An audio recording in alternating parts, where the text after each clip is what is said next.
One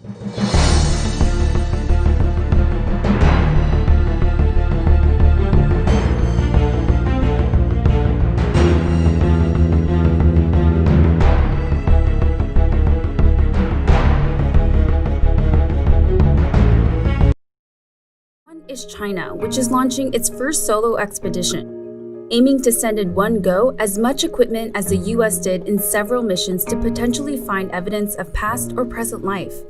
That's a whole lot of steps at once. China will really have made a stand for their space agency and for their country. We're in a space race today, just as we were in the 1960s.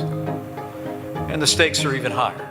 The US and China are contenders for science, profit, and pride beyond the stratosphere, and China has made a lot of progress.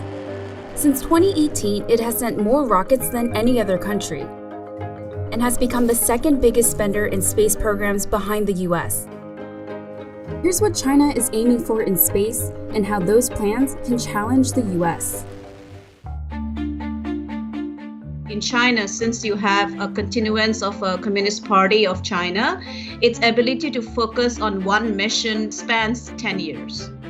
Namrata Goswami analyzes space programs in China and the US.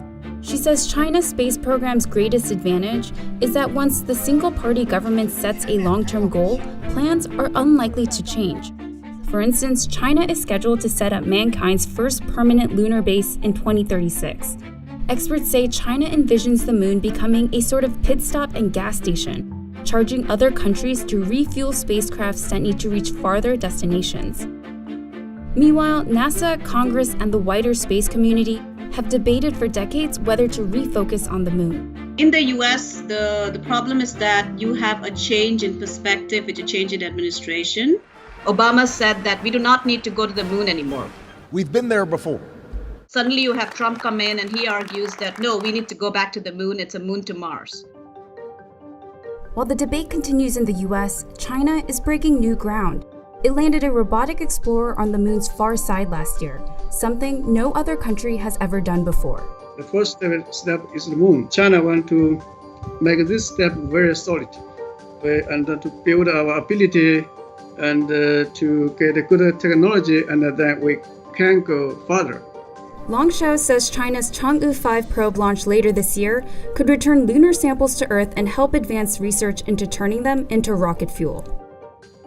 The United States is still talking about getting somewhere first in space, showing off new technology. The first woman and the next man on the moon will both be American astronauts, launched by American rockets from American soil.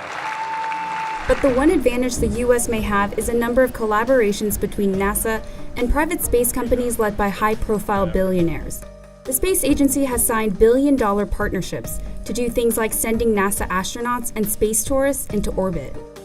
We have all these rich guys that